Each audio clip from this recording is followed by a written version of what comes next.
अस्सलामुअलैकुम, welcome to my channel the foodie chef. आज की रेसिपी है मसाला कॉर्न की। बहुत ही मज़ेदार यमी सी रेसिपी होती है, बच्चों को भी बहुत पसंद आती है। तो चलें स्टार्ट करते हैं। यहाँ पे मैंने फ्रोज़न कॉर्न लिया है। आप चाहें तो फ्रेश भी ले सकते हैं और कैन वाला भी ले सकते हैं। फ्रेश को आपको बॉईल करना होगा।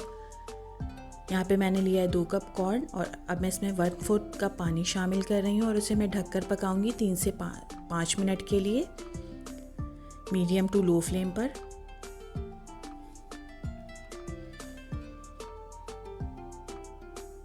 ये देखें स्टीम बनना शुरू हो गई है और ये हमारे तैयार हो गए कॉर्न।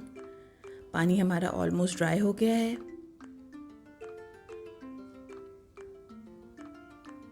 अब मैं इसमें शामिल कर दूंगी 1 टेबल स्पून बटर।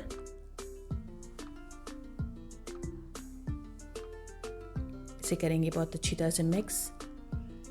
इसमें शामिल कर रही हूँ 1/2 टी स्पून मैंने चिली पाउडर डाला है, चिकन पाउडर 1/4 टीस्पून, नमक, गार्लिक पाउडर 1/4 टीस्पून और चाट मसाला 1 टीस्पून डाल रही हूँ। ये सारी चीज़ें आप अपने टेस्ट के अकॉर्डिंग एडजस्ट कर सकते हैं। इसे बहुत अच्छी तरह से मिक्स करेंगे और फ्लेम को ऑफ कर देंगे। अब मैं इसमें शामिल कर दूँगी 1 टेबल स्पून के करीब लेमन जूस। मैंने फ्रेश लेमन यूज़ किया है और इसे दोबारा से अच्छी तरह से मिक्स करेंगे और ये हमारा मसाला कॉर्न तैयार हो गया है। आपके पास जो भी चीज़ें अवेलेबल हों आप उससे बना सकते हैं। इसे अपने मर्ज़ी से मसाला एडजस्ट कर सकते हैं। उम्मीद करती हूँ कि आपको मेरी रेसिपी पसंद आई होगी। Thank you for watching. अल्लाह हाफ़िज़।